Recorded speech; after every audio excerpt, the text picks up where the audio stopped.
ദൈവനാമത്തിന് മഹത്വം ഉണ്ടായിരിക്കട്ടെ. എൻ്റെ പേര് പ്രസൻ. ജൂലൈ 6 എന്ന് പറഞ്ഞൊരു ദിവസം എനിക്ക് വളരെ വേദന തന്നൊരു ദിവസമായിരുന്നു. ഞാൻ പതിവില്ലാതൊരു സിനിമ കണ്ടു. ആ സിനിമ എൻ്റെ മനസ്സിൽ ഭയങ്കര വേദനയാണ് സൃഷ്ടിച്ചത്. 2 മാസം ഞാൻ ഉറക്കമില്ലാതെ നടന്നു. 3-4 മണിയാകുമ്പോൾ ആകുന്ന സമയത്തായിരുന്നു ഞാൻ ഒന്ന് കണ്ണടയ്ക്കാറ്. എനിക്ക് ഉറക്കം ലഭിക്കുന്നില്ലായിരുന്നു. എനിക്ക് എല്ലാവരോടും വെറുപ്പായിരുന്നു, ദൈവത്തിനോട് കുറേ വെറുപ്പായിരുന്നു. പക്ഷേ ഞാൻ ഇന്നലെ അച്ഛനെ വന്ന് കണ്ടു. എനിക്കെന്താണെന്ന് അറിഞ്ഞൂടെ ഞാൻ ഇന്നലെ രാത്രി ഉറങ്ങി, നല്ലവണ്ണം ഉറങ്ങി. ഇനിയും ദൈവം എന്നെ സഹായിക്കുമെന്ന് എനിക്ക് ഉറപ്പുണ്ട്. ഞാൻ പഴയതുപോലെ തിരിച്ചു വരുമെന്ന് എനിക്ക് വിശ്വാസമുണ്ട്. അച്ഛൻ്റെ പ്രാർത്ഥന ഞാൻ വിശ്വസിക്കുന്നു. കഴിഞ്ഞ ദിവസമാണ് ഈ മകൻ്റെ അരികിൽ വന്നത്. ഒരു സിനിമയുടെ ആ ഇമ്പാക്റ്റ്, അഥവാ ആ സിനിമ അവൻ്റെ മനസ്സിനെ തകർത്ത് കളഞ്ഞു. ഉറക്കം കെടുത്തി പഠിക്കാനിരിക്കുമ്പോഴും ആ സിനിമ മനസ്സിലേക്ക് വരുന്നു. ഉറങ്ങാൻ കിടക്കുമ്പോഴും ആ സിനിമയിലെ താരങ്ങളും അതിൽ വലിയ വിഷമത്തിലായിരുന്നു.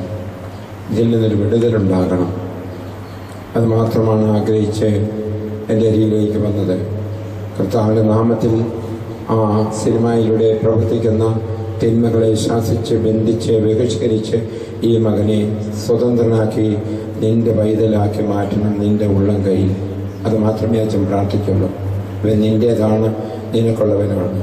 ഈ തിന്മ നിറഞ്ഞ ലോകത്തിൽ തിന്മയുടെ അവതാരങ്ങൾ സിനിമയിലൂടെയും മൊബൈലിലൂടെയും ഇൻ്റർനെറ്റിലൂടെയും കടന്നു വന്ന് കുഞ്ഞുങ്ങളെ വേട്ടയാടുമ്പോൾ അതിൽ നിന്ന് വിടുതൽ കൊടുക്കാൻ നീ ജീവിക്കുന്നു, നീ പ്രവർത്തിക്കുന്നു.